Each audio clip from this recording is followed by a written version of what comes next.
এই রেসিপিটা হচ্ছে চিলি গোবি। চিলি গোবি বানানোর জন্য প্রথমে ফুলকপিগুলোকে ভালো করে সেদ্ধ করে নিয়েছি, আর এখানে একটু ক্যাপসিকাম, টমেটো আর পেঁয়াজ কেটে নিয়েছি। এবার আমি একে একে একটু ময়দা, কর্নফ্লাওয়ার অ্যাড করছি, আর তার সাথে সামান্য একটু রঙের জন্য কাশ্মীরি লঙ্কার গুঁড়ো দিয়েছি, আর একটু নুন দেব। ব্যাস এইটুকুই। এটাকে এবার ভালো করে মিশিয়ে নিয়ে অল্প অল্প জল দিয়ে গুলিয়ে নেব। এই রেসিপিটার ফুল ভিডিও পেতে হলে আমার রান্নাবাটি চ্যানেলটা কিন্তু অবশ্যই আপনারা গিয়ে দেখে আসতে পারেন। ওই চ্যানেলে এই রেসিপির ফুল ভিডিওটা কিন্তু রয়েছে।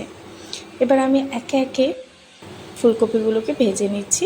খুব কম তেলেই ভেজেছি, ছাকা তেলে আমি ভাজিনি।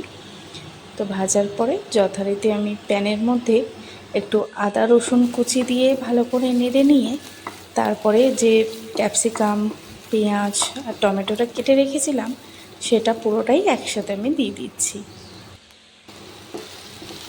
এটাকে এবার ভালো করে মিশিয়ে কিন্তু একটু হালকা ভাজা ভাজা করে রান্নাটা করে নেব। দেখুন হালকা ভাজা ভাজা হয়ে এসছে, মোটামুটি ঠিকঠাকই আছে ভাজাটা।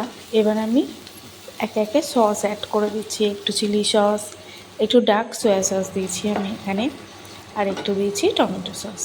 পুরো মেজারমেন্টটা কিন্তু আমার ফুল ভিডিওতে রয়েছে।